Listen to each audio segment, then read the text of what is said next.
Welcome back to another edition of the Educational AD Podcast. We couldn't do these without the incredible support of our sponsors, and we want to take a moment to thank all of them. First, thanks to our diamond sponsor, Varsity Brands, including BSN, Varsity Spirit, and Herff Jones. Varsity Brands, elevating student experiences in sport, spirit, and achievement. We also want to thank our platinum sponsors, including Ephesus Lighting, innovating a brighter future at every level. Camp Mobile, where leaders communicate better. Hometown Ticketing, simple and easy online ticketing. Vital Signs, bring student achievements to life. And Gipper, sports graphics made incredibly simple. Thanks to all of our great sponsors. Welcome back, everyone, to another episode of the Educational AD Podcast. Our guest today is NIAAA legend, if I dare say so, Mr. Gary Stevens. Gary is a certified Master Athletic Administrator. He's currently the Director of Student Activities at Thornton Academy in the great state of Maine. He's also been very active over his career, not just with his state association, but with NIAAA. And he's probably one of, if not the most published athletic directors in our profession. Gary, welcome to the podcast. Thank you very much, Jake. It's great to be here. And thank you for the invitation. And looking forward to spending some time, at least virtually, with colleagues from all over the country. Well, absolutely. We're excited to have you on and share a little bit of your story. We always like to let our listeners have a chance to get to know our guests. And, you and I have been doing this for a long time, but tell us a little bit about yourself, where you grew up, where you went to school and college, and maybe how your love of sports, led to this career in athletic administration. Well, I will tell you, Jake, that from where I started, I don't think it was a given that our paths would cross today. I could never have envisioned growing up in Lincoln, Maine, which is a small community, about 6,000 people, located about 40 air miles from the Canadian border. In fact, the main expression is "as the crow flies." The community I grew up in was a paper mill town. In fact, it was a blessing for me to grow up in the paper mill town, and that for 3 summers I was able to work in the paper mill to help pay my way through college, and have some great opportunities from there.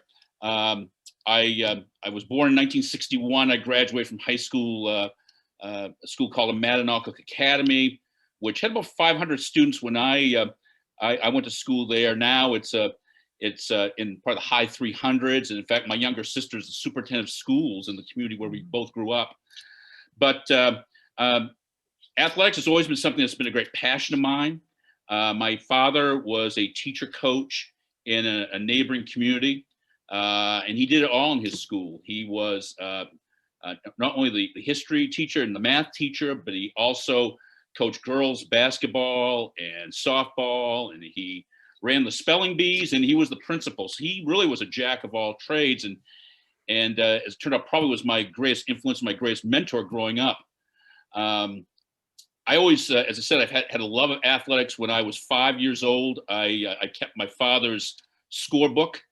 In fact, I continued pretty much until I went to junior high school, and I always used to get a rush on because he would let me go on the road trips with him and sit in the front.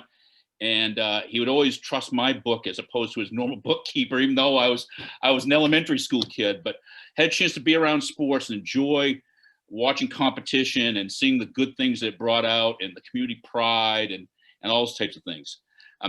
I was never very athletic myself, probably one of the least athletic people who serve in this profession in this country. So I probably am not going to be the first person picked on NIAAA softball team or basketball team. I certainly wasn't, growing up in Lincoln, Maine, I was not the first picked on the kickball recess games either, I can tell you that. and I tried out for numerous teams throughout my middle school years and in my high school teams, and I always got cut. But I stayed active in athletics as team manager, statistician. I did a lot of other types of roles. And what ironically happened was that those activities and those opportunities gave me a chance to learn and practice and exercise skills that I would use throughout my career as an educator and a coach and an athletic administrator, and I still use them today. I learned at a very young age how to tabulate our basketball standings, which involves a very complicated process here in Maine called the heel point system. I was taught that by a coach. Learned from another coach how to keep the baseball scorebook and some other types of things, which again had application for me later on. I was given a lot of responsibilities in terms of managing equipment, game day services, working with game officials, publicity, all sorts of different types of things. And I was able to translate those eventually into a career. I remember on our class day, my senior year in high school, my class prophecy was that one day I was going to become the commissioner of Major League Baseball, the commissioner of the National Basketball Association. I was going to take Pete Rozell's job with the NFL. I was going to be the new head of the NHL and also the head of the World Wrestling Federation. So that was my projection. I was going to be all those people because people knew my love of sports, understood my passion, my organization. And although none of those things came true, it's sort of ironic in that here as a high school athletic director in Maine, I am responsible for managing basketball and baseball and hockey and football. And we even had wrestling in my previous school, not the WWE blend, but certainly we had amateur wrestling. So that prophecy, I guess, sort of came true. I was always, as a student growing up, very serious about my studies. And in fact, I often tell people who don't believe this, I said, my passion probably for history is greater than it is for athletics. I'm just an avid reader of history, and I enjoy C-SPAN 3, and I enjoy current events and that type of thing. And I actually turned that into my college major. And so upon my high school graduation in 1979, I left my home state, went to Boston, and just had a wonderful opportunity to attend Harvard University for 4 years, which I was actually the first student in history of my school to have that opportunity. I had a connection through actually the priest of the church that I attended had been an alumnus, and he called me to his office one day and suggested I may want to try that and apply, go through the process, and I did, and had a great opportunity. Obviously, not being very athletic in high school, I was not able to participate in terms of any collegiate athletics, but I was very involved in intramurals. Actually had my first athletic administration job my junior year at Harvard. We had an intramural league that competed for something that's called the Strauss Cup, and Harvard is broken up into different housing units. And my house, Lowell House, had about 350 students. Each of the houses had a team, and we were not the most athletic house at Lowell either. We had a lot of scholars, and we had a lot of artsy people. Not a great number of athletes. Most of the real athletic types tended to go to one of the other houses. But I was in charge, along with another student, of running our intramural program, which involved going to meetings every month. The director of intramurals, Floyd Wilson, who had been the basketball coach at Harvard just before Satch Sanders took over when he retired from the Celtics. And Floyd ran our intramural program, and we all had monthly meetings, and we did scheduling and compared rosters, and it was really a precursor to what I ended up doing as an adult. It gave me an opportunity to meet a lot of great people and make some great connections. I also, at the same time, was working as a sports reporter, which ties into probably to my interest in writing. I worked for the Harvard Independent, which was a campus weekly that came out. It was the real rival paper at Harvard was the Crimson. It's still produced daily. It's the only daily newspaper that comes out of Cambridge, Mass. But we had a wonderful staff with that newspaper, and I had a chance to interview some really great people. My favorite interview was probably Bill Cleary, who was the head coach at Harvard of their hockey team, had been a 1960 Olympian, had won a gold medal. His daughter was in my class. In fact, she was also one of the secretaries for another house, so knew who she was, and he was just a wonderful interview. And I got to meet some really great people such as that. And it just was a great opportunity for me to hone my writing skills, to again meet people and be involved in athletics, even though I myself was not on a varsity team.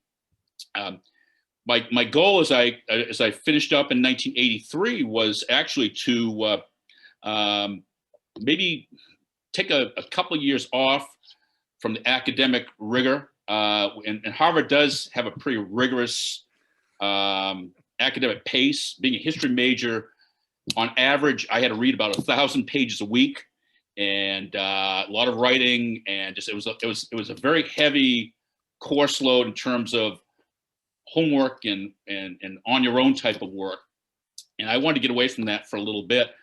So I was thinking about law school potentially, and my college roommate had gone to prep school in Milton, Massachusetts, at Milton Academy. And Milton was a school that actually the Kennedy children went through. Robert Kennedy's kids in particular went through Milton, and he was telling me about life at Milton. And so I was thinking, well, maybe I might try to find a work in a private school and sort of recreate Dead Poet Society or whatever. So there were no real history openings on the East Coast in private schools that particular summer. There were openings in math. There was something down in New Jersey that I saw, but I chose not to apply for that. So I ended up in late August, unemployed, living at home. My dad goes to a school board meeting one night. He comes home, and I remember lying in bed and him saying to me, you know, I was chatting about you with my superintendent today, and there's a small elementary school, which is about 30 some miles north of where I live, even closer to the Canadian border, this little backwater town called Reed Plantation. And in Maine, plantations are very small. They're towns of about 150, 200 people. But he says, you know, we are taking their 7th and 8th grade teacher into my school. I'm going to take her on as an English teacher. And there's an opening up there, and something you could do for a year or so. And he goes, they'll hire you. I guarantee it. They're a week away from school starting, and they have no replacement. And I want to get this teacher on board. So I'm like, I've got nothing to lose. He goes, and I think you're going to like it, because I know you're talking about you're interested in coaching. So you'd be the boys basketball coach as well. And so I'm thinking, okay, I'm going to teach 7th and 8th grade, all subjects, coach boys basketball. That's quite a bit, but I'm 22 years old and not married, and no possible hopes of marriage at that point. Why not? And he says, good, I'll tell Mr. Spearin, who was the superintendent, about you. He goes out of my bedroom, closes the door, then reopens it and pokes his head back in and says, oh, by the way, I didn't tell you this. You'd also be the principal. The principal? I just got out of college. So there I was. Within a week, I'm the principal of a K-8 school of about 59 students. And I am the youngest person on staff. I know really nothing about what I'm doing, but I had some energy, enthusiasm, and willingness to learn. And I had to learn how to lead and do everything that happens in the school. And seriously, in addition to teaching all subjects, but music, Evelyn Emery, who was our 2nd and 3rd grade teacher, was a very good piano player. Evelyn actually just celebrated like her 98th birthday. She's still with us. But Evelyn and I made a deal where I would take her 2nd and 3rd graders for phys ed, and she would take my 7th and 8th graders for music. So we made those types of trades. But I ended up coaching the boys basketball. We were not very good, but we had a lot of fun. I started a softball program. We started a little local league. So I had a chance to be involved with a league. I created some other intramural activities like volleyball. I ran the spelling bee just like my father. I swept. I did everything really but cook in the school. I learned that, you know, leadership. When you're a leader, there's no job that's beneath you. That really is, to me, the definition of what leadership's all about, if you want to be a true leader and a servant leader. So I had to learn how to do it all. And I stayed in that job for 4 years, and it really was with my training for what would become my profession. The thoughts about law school subsided. My dad and I actually took some graduate courses together, which was a great experience and for certification. And after 4 years, I returned to my high school where I taught history and I coached cross country, basketball, and baseball for 3 years before moving in 1990 to the southern part of the state, about 3 hours south of where I grew up, where I live now, and I've been here since 1990. My first assignment down here was a high school, Bonn Eagle High School, about 1,200 students, one of the largest schools in Maine. Again, I taught history, government, modern European history. Anything that they needed me to teach, I taught. My department had a lot of people who were very possessive about the courses that they taught. And I told my department leader, Dale Sinclair, just give me whatever's left. I'll teach whatever. And so trying to be a team player, and they had seniority on me, so I understood that. But I taught all those subjects. I coached girls basketball, had a great experience doing that, and helped that program go from really struggling to where it was one of the elite programs in the state. Again, having a chance to contribute to that. And then also took on girls soccer as well. My AD said to me, I need a girls JV coach. And I'm like, we didn't have soccer in Lincoln, Maine, where I grew up. I don't know really anything about the particulars of it. And before I knew it, I was coaching girls soccer. In fact, the very first girls soccer game I ever saw, I coached in, literally. And within 5 or 6 years, I became the varsity coach, and that became an interest and a passion as well. So I had those two coaching responsibilities. And we get to around 1996 or so, and our athletic director, a gentleman by the name of John Giberson, who actually was my landlord for 4 years, and he introduced me to my future wife. He said, Gary, I've got to get back to the classroom, the AD work. I've been doing this for 12 years, and I've got to do something different. And his son was of age where he was involved in activities, and he wanted to be able to watch him and what have you. So John was hinting that he was going back to the classroom, and I might think about interviewing for the job. And I had just been hired as he just hired me as the girls soccer coach. So I was just taking that head coaching position. And then within 2 weeks, this opportunity comes about. And I realized that he had been training me all along for it. He would have me keep the score at this activity or that. I was public address announcer for baseball games. He'd go to the hockey rink. Hey, what are you doing this afternoon? Want to come with me? So I'd see how you'd manage a hockey game. So he had sort of given me on-the-job training throughout the whole first 6 years I was at the school. And they hired me, and I remained there until 2007. And again, had a great experience, had a chance to help build with a head coach we hired in 1998, a football program, which is an elite program in Maine, as is the one with the school I'm at now. In fact, we are now big rivals. So I feel sort of guilty that I helped, on the ground floor at least, build a program that now is our biggest impediment to success, but have great respect for the coach of that program and that experience. And going back to that Dead Poet Society dream of working in a private school, 2007, Thornton Academy position opened up. It's, again, about 21 miles from where I live. And I'd always been looking at TA as a possible place to go. We are a private school, we're an independent school, but we're unique in that we are what's called a town academy. We serve not only public, private paying students, but also the public students, as our community has no publicly built, paid for high school. They pay tuition for all the kids to come to our school here at Thornton. And we've been around since 1811. That's the way it's always been here in Saco, is local kids go to Thornton Academy. So I'm in a situation that is private in structure, but public in law of the delivery of services and our connection with the community. And we just have just a great coaching staff here, about half of which are alumni. So I'm in a really good spot, and this is where I'm planning to stay for as long as I'm going to be an AD. The last few years as well, I've been taking on some additional responsibilities as I'm an adjunct professor of sport and exercise science at St. Joseph's College, which is a local school here where I teach during the spring semester, which I'm hoping that will be my post-Thornton full-time gig if it works out. So that's how, Jake, we got from Lincoln, Maine to this opportunity to chat with you today.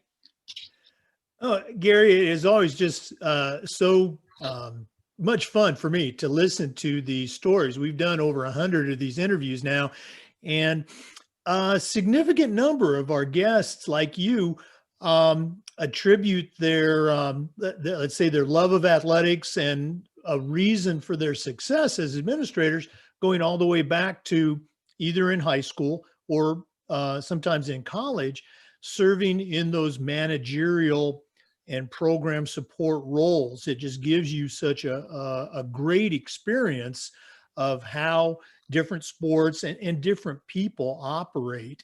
And it was just great hearing, your path. And again, talking about independent schools, I started my career off, in public school and then did some college coaching, but really the last 25 years have been at, independent or faith-based schools. So I certainly know what you're talking about. Another interesting I didn't mention, Jake, that it's one of those things that, I think we all take different paths and things lead us in certain directions, and our choices dictate sort of our future pathway. When I was going through the college selection process, I knew I wanted to go to Boston. I knew that's where I wanted to go. I wanted to be in the city environment. And so I'd also applied at Boston University and have been accepted at BU as well. And it so happened that one of our teacher coaches in my high school, a guy named Norman Ford, had a good friend who was coaching basketball at Boston University. He goes, I know, Harvard is your choice. He said, that's where your heart lies. But if BU becomes where you go, because, it's you have about 13% admission rate. So he goes, the odds may not be good for you. He goes, BU will, as your other choice, he goes, I can get you onto the basketball staff as a manager. I have a great friend who coaches there, which it happened to be Rick Pitino at the time. And so I could have been his manager. Ironically, one of my classmates would have been Brett Brown, who is obviously just was relieved of his duties with the Philadelphia 76ers. But it's interesting to think of the pathways that we don't choose and where they might have led us. Yeah. You talked a little bit about your dad, and that kind of brings me to my next question. We also like to hear about the mentors that people have had in our profession. Leadership and mentoring is such a big part of it. So the expression I like to use is I still hear those voices of my mentors, in my head when I'm talking to a coach or a kid or a parent. So in addition to your dad, whose voice do you still hear? I hear a lot of voices. I would say from my high school years, a couple of key people. One was Lionel Tracy, who was an English teacher and the boys basketball coach at my high school. I hear him a lot in terms of the importance of being prepared, organized, stay within yourself, know who you are. He later went on to become the commissioner of education in the state of New Hampshire, very respected educator in New England. And so I hear him as a voice. Also at that time, there was a gentleman by the name of Greg Reed, who he coached basketball and baseball. So I worked with him as his baseball manager. Great storyteller.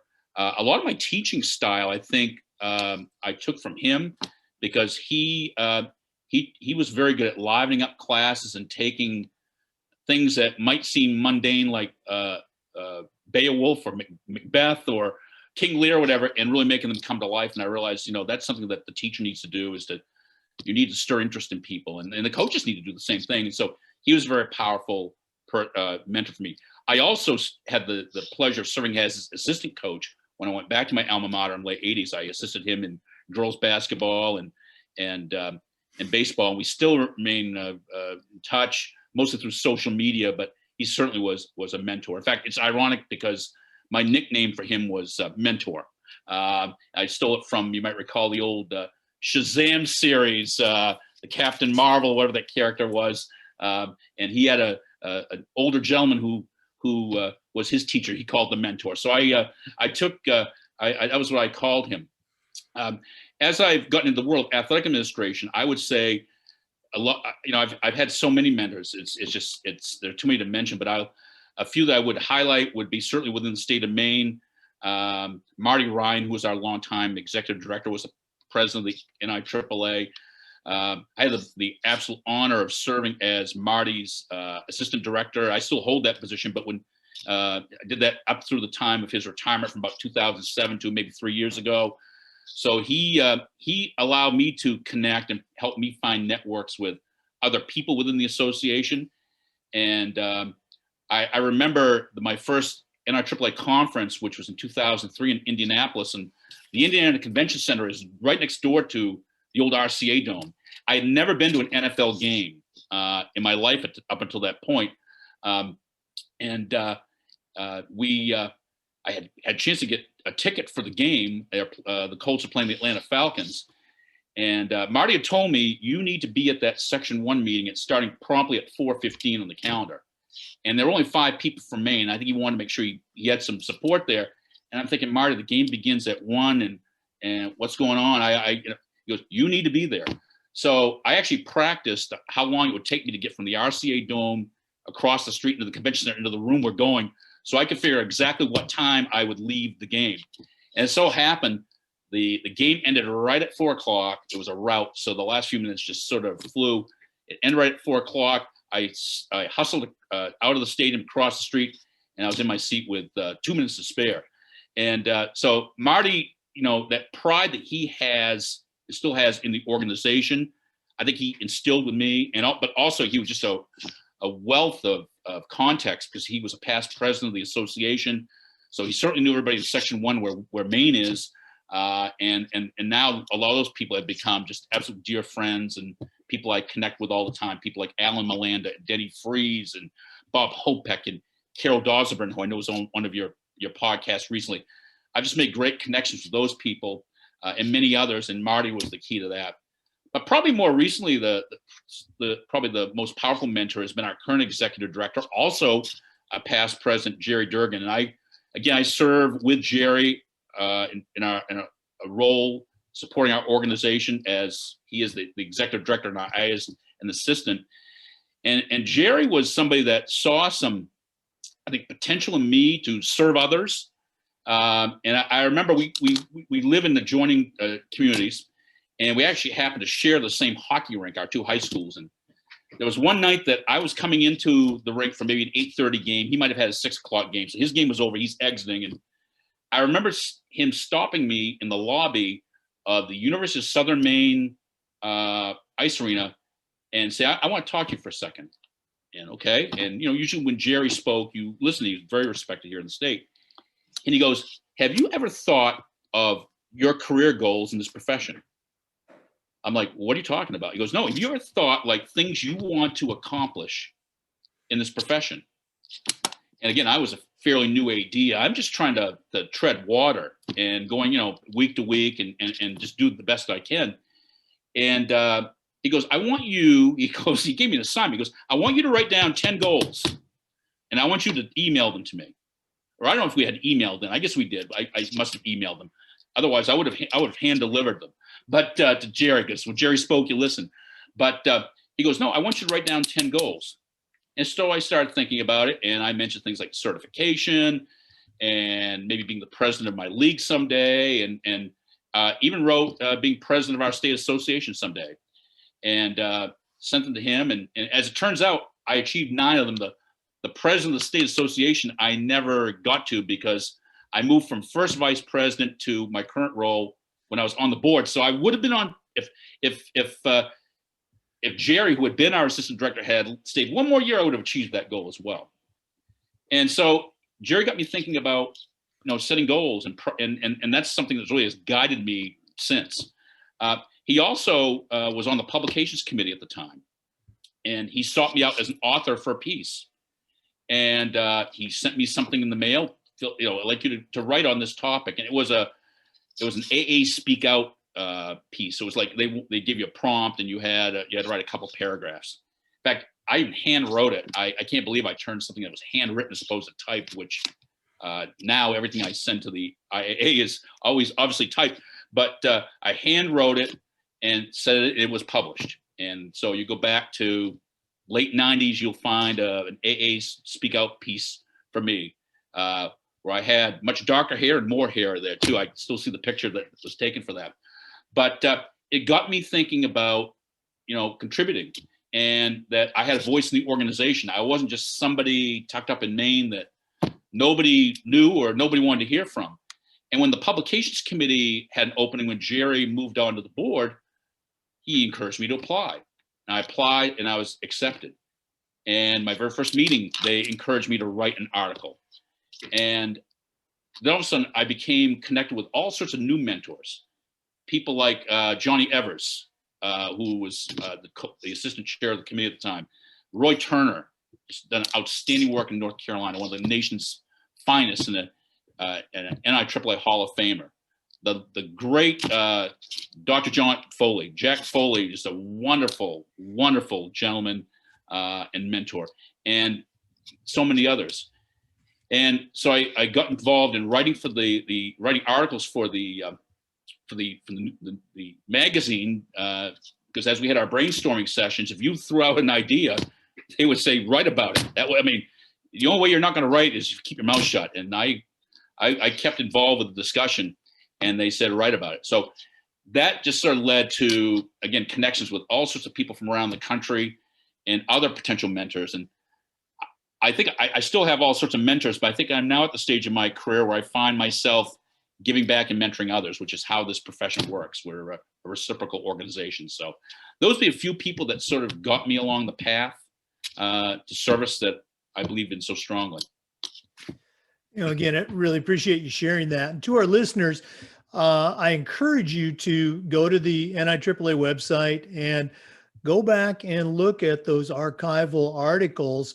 And again, not just from Gary, although I will tell you that he is a significant and has been and continues to be a significant contributor, to the resources that are available to all of us. So, again, Gary, thanks for doing that.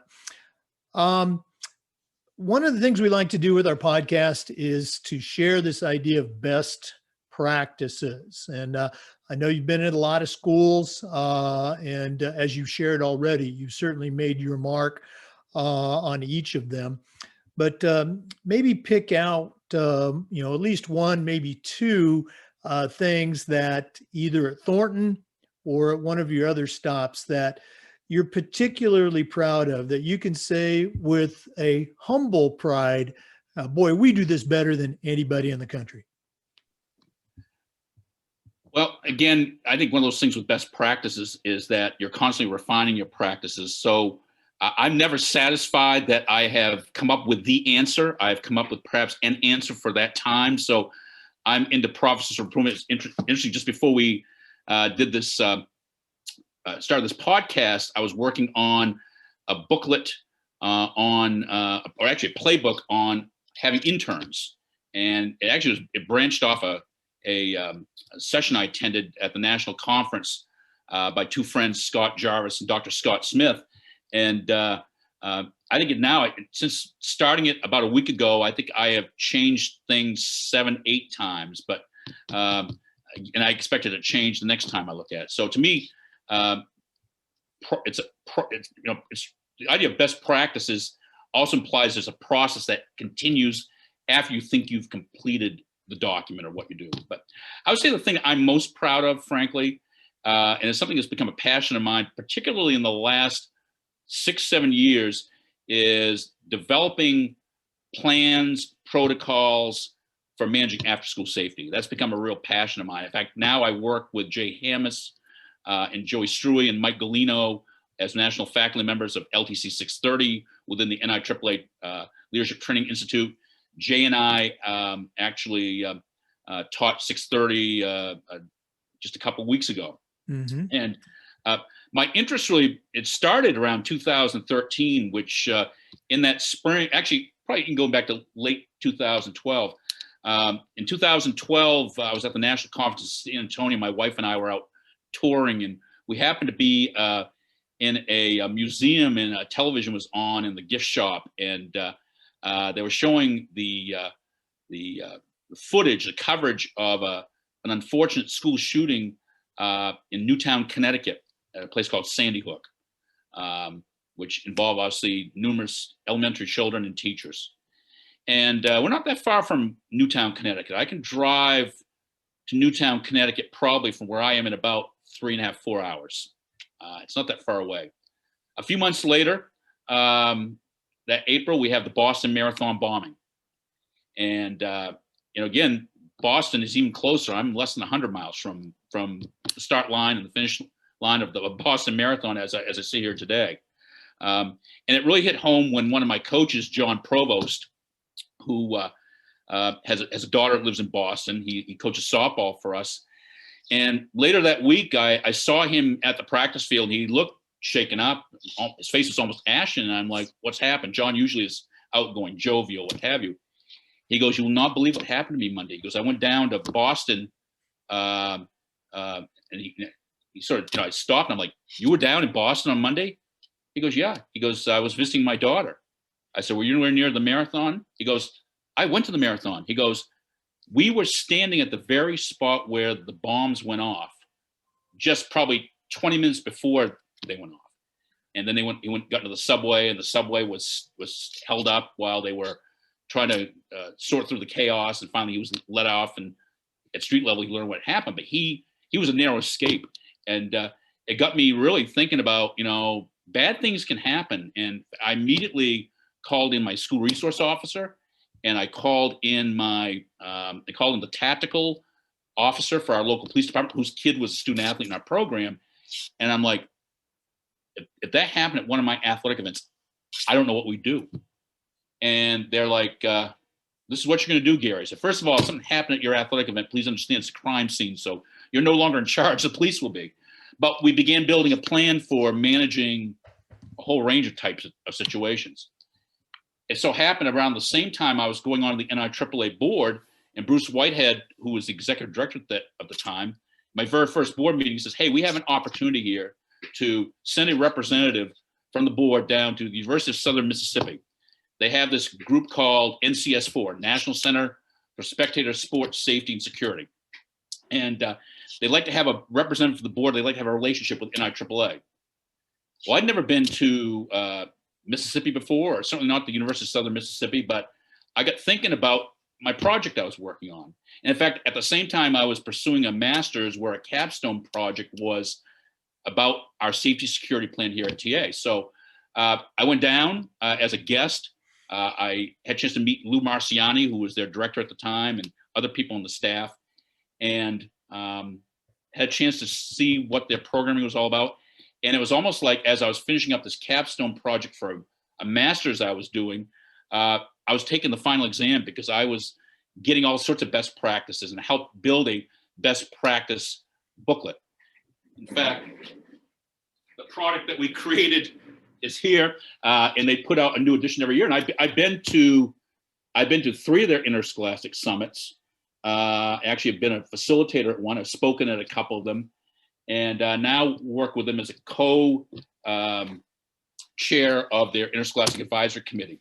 Also had a chance to work with that organization to help develop an online class that was myself and director of security from a school in Charlotte, North Carolina, as well as a facilities manager in Texas. We developed a free online class paid for by Department of Homeland Security grants that anybody can take through USM. You can even get, I think, 0.55 CEUs. So you can say that you've gone to the same university as Brett Favre and Jimmy Buffett if you want. So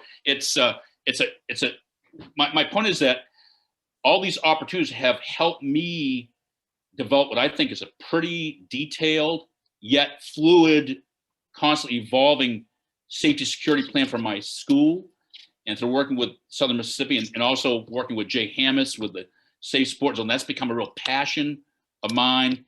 And I do a lot of writing and research and generate a lot of programming related to that. That's just fantastic. You mentioned, you showed the document and you mentioned the free class. Can you share that with our listeners? Where would they go to at least check out the free class and maybe even get that document?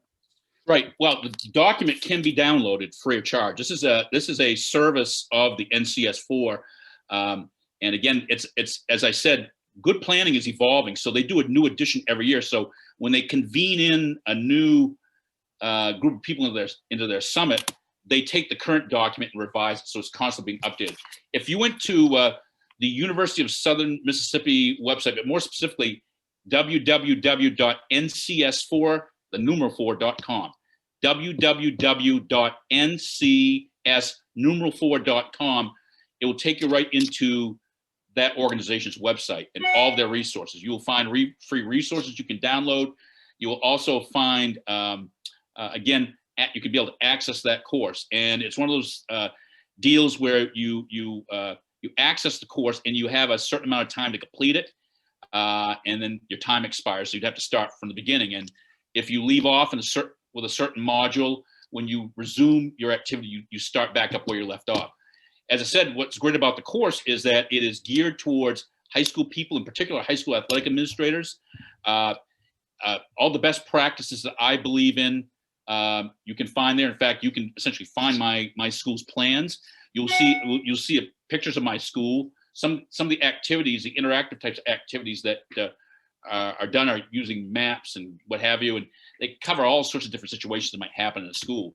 But I think the map of my stadium, the exercise more specifically is where would you place security if you could, and you actually get to manipulate little dots and slide them into places, and they give you feedback on your performance. So it's a very interactive course.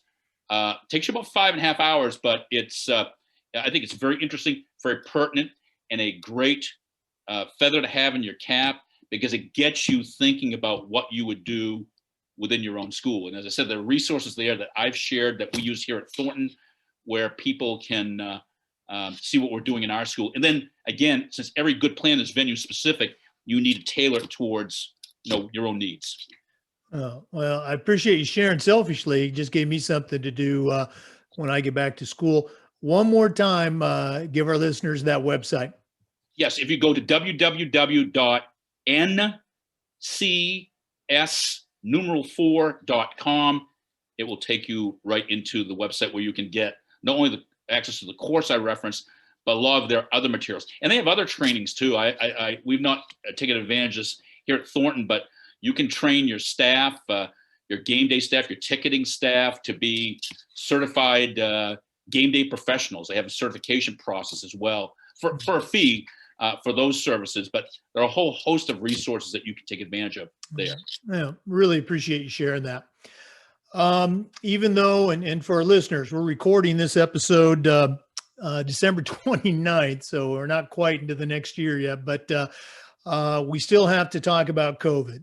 And so, Gary, we've been asking our ADs, we know that things change. Hopefully, they're going to be changing for the better. And by the time we're listening to this, things have changed. But for right now, December 29th, what's happening in Maine? What's happening at Thornton with regards to return to play as well as return to school with academics? What's going on? Well, just like most schools in the country, Jake, around March 12th or 13th, we went to fully remote mode, and we had no spring season whatsoever. In fact, my life really, as for all of us, was changed in that date. And I found myself involved in a never-ending spiral of developing plans that were either shelved or had to be rebuilt. It's been a whirlwind experience. In Maine, schools were allowed to return to some summer activities, namely conditioning, and eventually some small-sided work with the ball or what have you, beginning early July. There were some parts of Maine, particularly my part in the southern part of the state, where we have a higher incidence of COVID than in the northern reaches, where we did nothing in the summer whatsoever. And so we didn't have a chance to do that training. Around early September, schools were coming back to session, and they've come in a whole variety of different ways. Our school, for example, and we're one of the largest schools in Maine. We have around 1,400 high school kids here, and a small middle school as well that joins us, that is under our wing. We are a hybrid model where we have half the students meeting in person 2 days a week. And then 2 additional days a week, the other half of the students, the other half of the alphabet is in person. And then 1 day we're fully remote. Those students that are remote at Thornton on a given day, actually connecting with their teacher who conducts the class, both in person for those who are in front of him or her, and virtually for those who are behind a screen. And we've been operating that way since the 1st of September. We actually had to shut down for a month. We had an outbreak here, starting with 3 people, which was was defined as an outbreak in Maine. Within 2 days, it was 11 people. And so we were fully remote for a month. Now, while this is happening, you know, our state athletic association was opening up the opportunity for athletics here and in the fall. Athletics primarily was soccer, field hockey, cross country, golf, resembled themselves. Volleyball was allowed to be outdoor only, but essentially either drill work or schools could get together and play an outdoor game, but you're not playing for any championship or anything. It's more just the activity. And 7-on-7 football, which essentially is your skill players doing their summer work, and they were doing that throughout the whole season.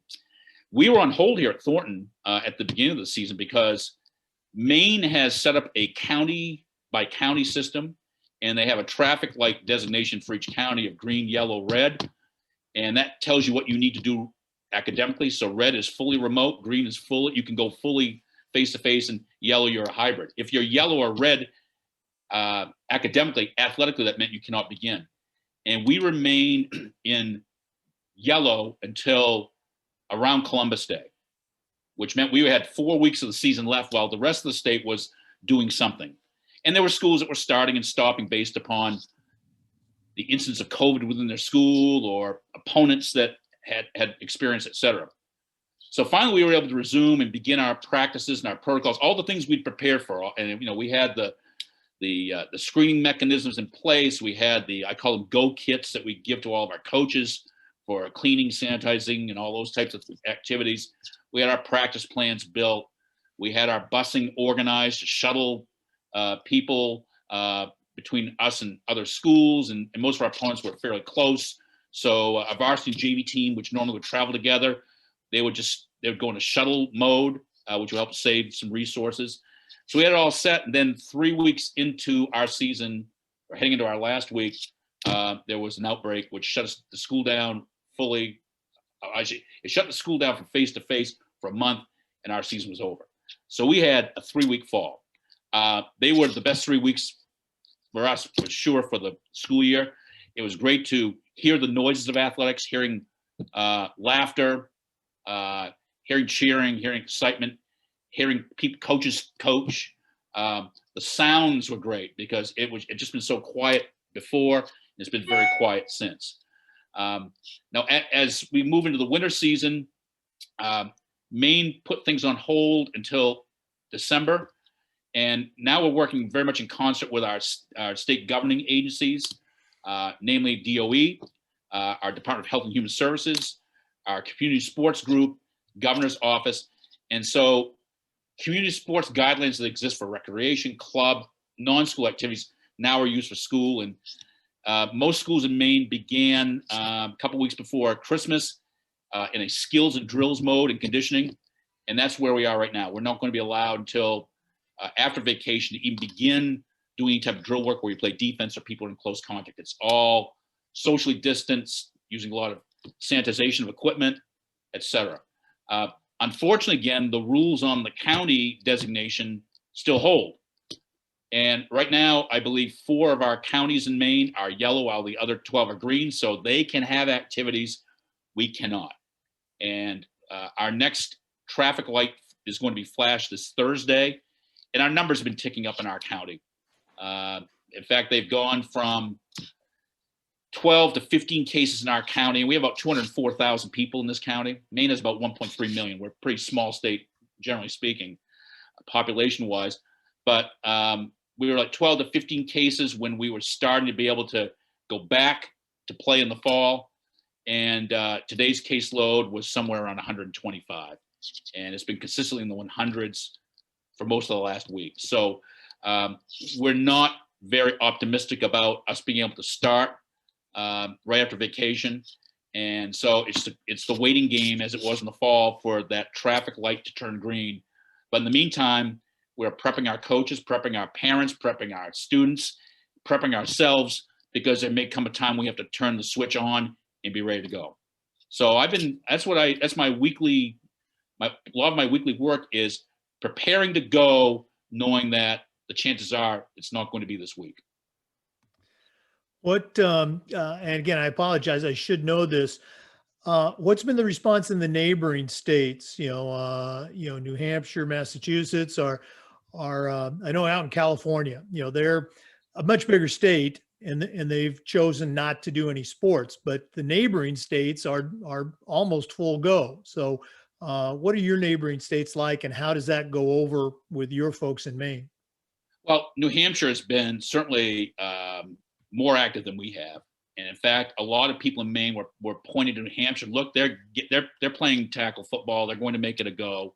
But they, like all over this country, they had stops and starts in individual communities as there were outbreaks or issues occurred. And for us, we actually play a number of games in New Hampshire in our exhibition season. Again, we're a strong program, particularly in football, and it's sometimes hard for us to find opponents. So especially at the sub-varsity level and exhibition games, we will play schools from New Hampshire, Massachusetts. We are exit 36 of the Maine Turnpike. We're 36 miles from the New Hampshire line. So it's not a long trip for us. So we actually, we lost some opportunity. Had we been able to go with tackle football, we would, that was some opportunities lost as well because they were playing. Vermont, interestingly enough, has really worked. We've sort of mimicked what they've done. The idea of the outdoor volleyball, the 7-on-7 football. I first heard that from Vermont, and Vermont and Maine have always had a kinship historically, very similar type of people. I told you I'm a history guy. In fact, we're the only two states that didn't vote for Franklin Roosevelt in 1936. When Maine and Vermont were the holdouts that particular year. But we've had this connection and kinship, I guess, if you will. And so we followed their model. And again, they're a state that is broken up by the mountains. So you have a lot more isolation in some of those communities and villages. So we've been watching those states in particular. And again, New Hampshire has been the one that a lot of people who are very avid that we resume activities, they point to as, we can do it. Look what they're doing. Where Vermont has, for those who are a little more cautious in their approach, has been the model.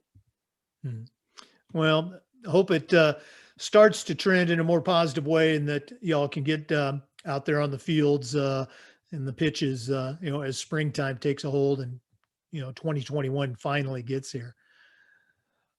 Gary, this has just been wonderful. We've, crossed paths many times, but this is the first time really I had a chance to sit down and get to know you. It's just been great, but we're not done yet. We always like to wrap up with what we call the athletic director's toolbox. Now, you're certainly an experienced AD, very successful AD, but right now I'm going to challenge you to send out a brand new athletic director on their very first job. But I'm only going to let you put 3 things in their toolbox. So my question is, what 3 items are going to go in Gary Stevens' athletic director toolbox? I think the number one thing that has to be in your toolbox is the ability to listen. That is number one. That's a tool. Especially when you come into a school that you're not familiar with, you may not understand the culture of the community, and you don't want to step on toes that are unnecessary. You want to get off to a good start. So I think having the ability to listen is the most important tool you have. There's the old expression that we were given 2 ears and 1 mouth for a reason. And I think, that's one thing I learned, especially coming to this school. And I was a veteran AD. I had 11 years in, that's a fairly lengthy career these days. And I had a sense of what to do in terms of the day-to-day, but I didn't know Thornton Academy. And I think my headmaster, Carl Stasio at the time, he asked me what my entry plan was going to be. I'd never been asked that before. What is my entry plan? And Carl, another great mentor I should have mentioned before, a great leader who saw the big picture. So I spent my first year just listening. I brought every coach in, every head coach in, and sat them down, and I just Let them go, sort of like what you're doing with me today. Tell me about yourself. Tell me about your program. What are your needs? And I took notes. And, I still have those notes with me to this day. I keep them right next to me. And in fact, this drawer I'm right next to me here at my desk, and they keep me grounded. They take me back to where I was. So I think the ability to listen is a tool that every athletic administrator needs, because even if you're a veteran AD, you do not know it all, and you never will know it all. And you need to understand your community and what the community mores are, what the traditions are. And again, Thornton Athletics, we started in 1811. Maine wasn't even a state. It was Massachusetts, Power Mass at that time. And we've had athletics since 1893. So I'm a small part of a big tradition, and I have to keep that in mind. So I think listening with the idea of using that to grow and help yourself enter into the school is really, really critical. A second tool that I would suggest is, and it's sort of tied in a little bit with the first one, is find a key individual of influence and respect that will help mentor you as you're trying to mentor others. And I think for every person, that's going to be a different situation. It could be a senior coach in your staff, somebody who knows the landscape. Maybe it's a coach who's been an athletic administrator. When I was at Bonnie Eagle High School, for example, I had mentioned Brett Brown earlier. His dad, Bob Brown, who also coached at BU, both for Patino and then on his own for a few years, legendary basketball person in the state of Maine, one of the great basketball minds in the history of this particular state. He's in the New England Basketball Hall of Fame, the Maine Basketball Hall of Fame, just a very decorated and able person. He's my first basketball coach I have to work with. He knows more about this job than I do. He had been an AD. So a lot of my materials that I was created started with a handbook. I was trying to develop a handbook, which again allowed me to jot down my ideas, my philosophy, where I wanted the organization to go. He edited it for me, and I got back a lot of comments, a lot of red ink, but it was a positive red ink, because he's just giving me different ideas to think about. So when I started at Bonnie Eagle, my first AD job, it was Bob Brown. When I started as a principal at age 22, it was my dad, because he'd been a principal as well. So he was the mentor. And here at Thornton, I would say the person I probably rely on the most is our head football coach, Kevin Kiesel, who is a very highly decorated coach. He's won 4 state titles in this decade, winningest coach in the history of this program, which again goes back to the 1890s. And I also know with Kevin, if he thinks it's a good idea, chances are most everybody else thinks it's a good idea. Or if he finds a pitfall, then I know what I need to work on. So he's my sounding board a lot, because he understands those traditions, and he is really the senior coach on staff, if you will. So I think, again, the second tool I would put is find somebody to bounce ideas off from. And again, it's going to be somebody that you trust. It's somebody that you're willing to take some criticism from that can help you become better. And like I said, I am 59 years old. I've been an AD for 25 years, and I still bounce ideas off of Kevin Kiesel. When I see Bob Brown, I still consider him a mentor, and the spirit of my father, who passed away about 30 years ago, still is with me. So those mentors are critical. So that would be the second thing that I would do. The third tool that I found very helpful, and this is maybe a little different way of thinking than maybe some of your other guests have, but another person of influence that I think you need to work with. I think I have to say my assistant AD is my certified athletic trainer. That's not his title. That's not what he's paid to do, but he essentially is my assistant AD. And so I think forming a connection with a certified athletic trainer is critical, because one of our major goals and one of our legal duties in AD is to provide a safe playing environment. And I think having a connection with and being willing to use the services of your certified athletic trainer addresses that in terms of making sure that we're addressing all the safety components, but also they're critical in terms of other things that you may have to do. I mentioned the safety security plan earlier. His voice is in that plan. Things that he would see as important are in that plan, because he's really the eyes of our athletic program. He knows every student. I like to think I know almost every student. He does. He's probably the one person that knows everybody because he has to work with them all in terms of taking care of them. So, he's helped me develop a number of documents. During this COVID experience, he has attended all staff meetings. We've had some league meetings where I've invited him. We've been developing some documents for how we're going to manage like a basketball game during COVID or manage a soccer game. And so our league has developed some very specific materials. I've invited him to attend those meetings because I get that other set of eyes, that other voice. It's somebody who's on that sideline that sees what's going on. So I think making sure you have a good connection and use the services of your certified athletic trainer, or if you don't have a certified athletic trainer, find out who is going to support you in providing that safe playing environment for kids. And small communities, they may rely on the school nurse or a local doc or EMT or whatever, but you got to find out who that person is because they just address so many areas that ultimately can impact you, obviously legally if something goes wrong, but most importantly, the safety and security of the kids and the coaches. They have their back. So that would be my toolkit. And I guess all three of them really fall, Jake, into the idea of relationships, because the relationships have helped me craft all the individual tools that I use on a daily basis.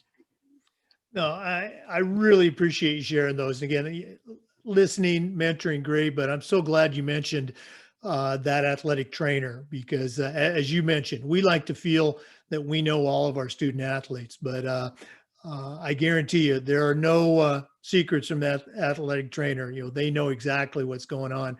And we've certainly blessed at my school. We have a great one. She really does a great job. Gary, thanks so much for sharing. Thanks so much for being on the show today. Well, it's great being here with you, Jake, as well. I appreciate the service that you're providing. Again, in this, I think one of the outcomes of COVID-19 is we've learned how these virtual tools can help create relationships and connections with people that we never met. I mentioned Scott Jarvis earlier. Scott and Dr. Dustin Smith out of Arkansas, I've never met them personally, but we've been involved with a couple of workshops through the NIAAA. Scott was on a podcast I've been hosting here since May 5th. And he was a regular attendee and a guest occasionally. So we built a connection there. And then I was actually invited to attend a program put on by my good friend, Doug Kilgore in Arkansas. And I saw Dustin Smith in action. And I want to work with that guy. He is a young superstar, bright. He's got great interpersonal skills. So I reached out to them and we've collaborated on a couple of projects. And I just think that's been one of the gifts of the pandemic is that these tools have allowed us to have these forums where people share ideas and build new friendships that we know are only going to be stronger when we have a chance to be together again. Mm-hmm. Well, Doug and Dustin have both been guests on the podcast. I'm got Scott on the to be recorded later. Gary, if our listeners wanted to reach out to you and pick your brain, what's the best way to get in touch with you? I'll give you a few ideas if you want. First of all, I'll give you my direct cell phone number. I have no problem ever taking a call from a colleague. And frequently when I've presented, I always have my cell phone up on the screen. And when I come back home after a national conference, I will get a call from somebody from Minnesota or Nevada who I want to talk to you about what you talked about, which I welcome that. It makes me better AD too. So it's mutually beneficial. But most importantly, it's just great to be able to serve. My cell phone number is 207-671-4578. Again, Maine has just one area code, although we're growing, we might get a second. It's 207 for now, 671-4578. My email is gary.stevens@thorntonacademy.org. And Thornton has an N in there, which can be oftentimes missed by people. So it's THORNTONACADEMY, all one word, .org. And would invite you to follow me on Twitter as well at capital GARY, capital STE, all caps TAAD. Gary Stee, TAAD.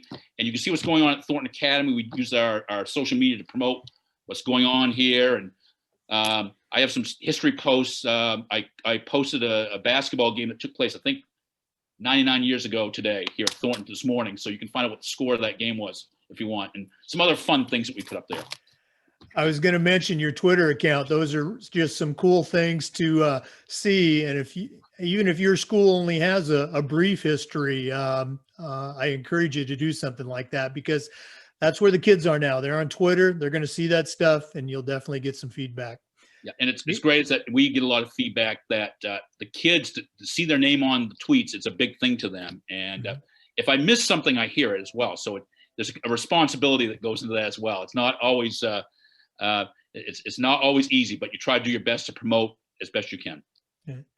Well, Gary, thanks again to our listeners. Remember, these Zoom recordings are also being uploaded to the FIAAA Educational Athletic Director YouTube channel. Thanks again for listening. Come back again next time for another episode of the Educational AD.